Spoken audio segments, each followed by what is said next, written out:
Welcome students. कक्षा 8 board परीक्षाएं 28 मार्च से शुरू होने वाली है और इन परीक्षाओं के लिए बोर्ड के द्वारा आपके लिए पेपर है वो जारी किए गए हैं। मॉडल पेपर, ऐसे पेपर जैसे पेपर आपके परीक्षा में आने वाले हैं। जैसे यहाँ पर आपकी परीक्षा होगी वो 80 नंबर की होगी। यहाँ पर मैं आपके लिए लेकर के आया हूँ कक्षा 8 के सामाजिक विज्ञान का ये पेपर है, जो आपको मैं दिखाऊंगा कि किस तरह का परीक्षा में आपके पेपर आ सकता है। ऐसे ही मैं सभी सब्जेक्ट के पेपर आपके लिए यहाँ पर लेकर के आऊँगा और इनका सॉल्यूशन भी आपको करवाऊँगा। एक बार मैं आपको इसका नमूना दिखा देता हूँ। नमूना मत पत्र प्रश्न पत्र का मतलब होता है कि कैसा प्रश्न पत्र आपकी परीक्षा में आएगा, कितने कैसे सवाल आएंगे। तो इसके बारे में पूरी बात करेंगे, तो आपको इस वीडियो को पूरा देखना है। इसके अलावा चैनल को सब्सक्राइब कर लेना है, क्योंकि सब्सक्राइब करने का मतलब होगा कि आपको सभी पेपर है वो देखने को मिलेंगे। सब्सक्राइब करने के साथ साथ घंटी वाला निशान दबा देना है, जिससे कोई वीडियो होगा तो उसका नोटिफिकेशन आप तक पहुंचेगा। कक्षा 8 के जो आपके 6 पेपर होते हैं परीक्षा के अंदर, उन सभी के मैं 10-10 मॉडल पेपर आपको करवाऊंगा और उन पेपर को यदि आपने ढंग से पढ़ लिया तो आप परीक्षा के अंदर 95% नंबर आराम से प्राप्त कर लेंगे। कितने भाई? 100 में से 95, 80 में से आप लगभग 75 नंबर आराम से ले आएंगे और आपके जो परीक्षा के अंदर है वो 20 में से 20 नंबर तो गुरुजी भेजने ही वाले हैं। ठीक है,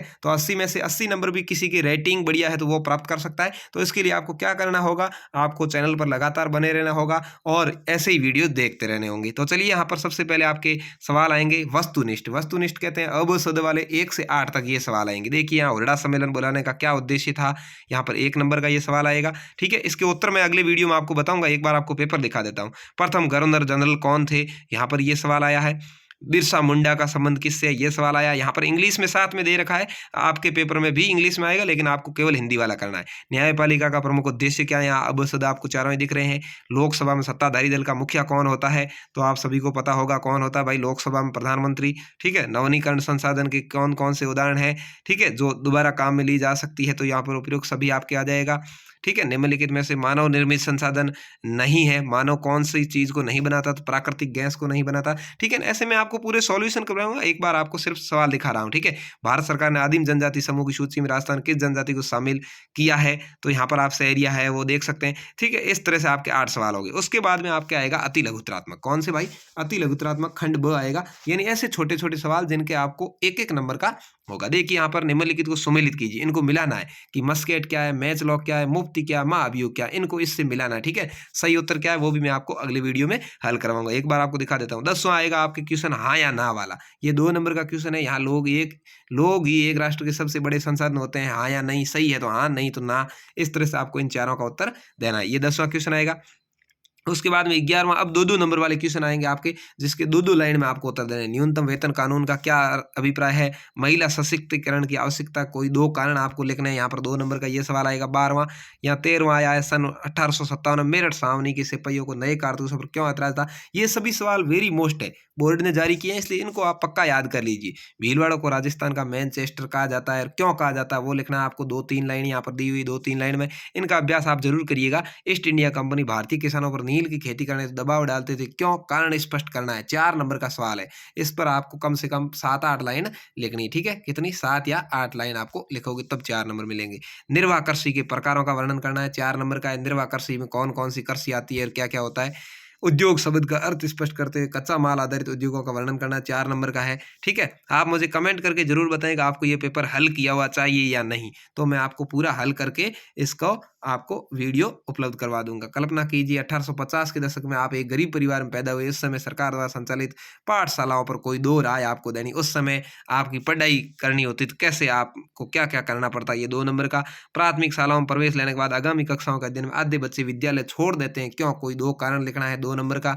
ठीक है, निम्नलिखित तालिका को पूर्ण करना है कि अभी राजनीतिक दल कौन सा आपके राज्य में सत्ता में है, कौन सा केंद्र में, यानी राज्य में किसकी सरकार है, केंद्र में किसकी सरकार है। यहाँ मुख्यमंत्री कौन है, कौन सी पार्टी का है, केंद्र में कौन सी पार्टी का प्रधानमंत्री, आपके क्षेत्र में निर्वासित, यहाँ पर आपका एमएलए कौन है और यहाँ पर आपका एमपी कौन है, अभी कौन सा राजनीतिक दल विपक्ष में है, अभी आपके कौन सी पार्टी है वो सबसे बड़ी पार्टी है जो सत्ता में नहीं है, और यहाँ पर भी आपको वही लिखना है। ठीक है, अगले चुनाव कब होंगे, यहाँ पर जो अगले चुनाव है विधानसभा के, जो राजस्थान के अंदर 2023 में हो गए हैं, तब वापस कब होंगे, 2028 में होंगे। और लोकसभा के चुनाव है वो आपकी परीक्षा के कुछ दिन बाद ही, यानी 16 अप्रैल को होने वाले हैं, यानी यहाँ पर आपको 2024 ही लिखना है, ऐसा सवाल आ जाए तो। ठीक है, इस तरह से। अगला यहाँ पर सवाल आपके आएगा यहाँ पर ये आपके 20वां क्वेश्चन है। ऐसे 2 मौलिक अधिकार बताइए जिनका कोई व्यक्ति अपनी प्रतिष्ठा और समतापरक व्यवहार करने पर 2 नंबर का ये आपके सवाल। ऐसे किन्हीं 2 क्षेत्रों का वर्णन कीजिए जिसे आशियाई समुदाय की पहचान होती हो। 2 नंबर ये आशियाकरण से निपटना वाले इन पाठों में से लिया है।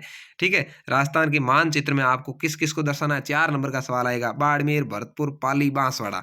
ये 4 आपको यहाँ पर इस मानचित्र के अंदर दिखाने हैं कि पाली कहाँ है, बांसवाड़ा कहाँ है, भरतपुर कहाँ है और बाड़मेर कहाँ है। 4 नंबर आपको मिल जाएँगे। अगला है दिए गए 3 प्रश्नों में से कोई 2 करने हैं। यहाँ पर आपके 22वां क्वेश्चन आएगा।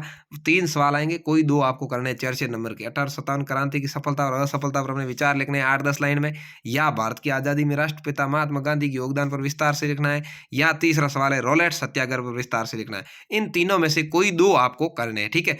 और अगला है 23वां निम्नलिखित पर टिप्पणी लिखनी है। जैवमंडल या परितंत्र, इन दोनों पर लिख सकते हैं, या इसके अथवा में भी आपका आएगा कि भूसंकलन क्या है, ये क्यों होता है, भूसंकलन रोकने का उपाय लिखो। ये 8 नंबर का क्वेश्चन है।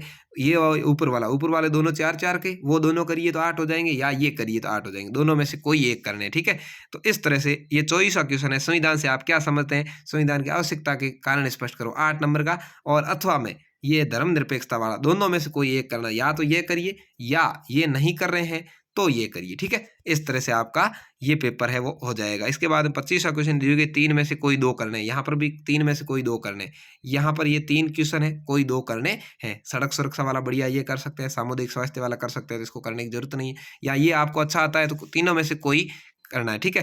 तो इस तरह से ये 25 क्वेश्चन आपके हैं वो बोर्ड परीक्षा में आएँगे और इसमें आप अच्छे से अच्छे नंबर प्राप्त कर सकते हैं। तो ये था आपके एसएसटी यानी सामाजिक विज्ञान का पेपर। ऐसे ही आपको मैं सभी सब्जेक्ट हिंदी, गणित, विज्ञान, अंग्रेजी और संस्कृत सभी का पेपर है वो बताऊँगा। और इसका सॉल्यूशन यदि आप करवाना चाहते हैं तो चैनल को सब्सक्राइब करके मुझे कमेंट करिए। कम से कम यदि 50 कमेंट आते हैं तो मैं आपका इस पेपर का पूरा सॉल्यूशन एकदम बढ़िया करके और पूरा पेपर है वो यहाँ पर आपको सॉल्व करवा दूँगा। धन्यवाद। जय हिंद। वंदे मातरम।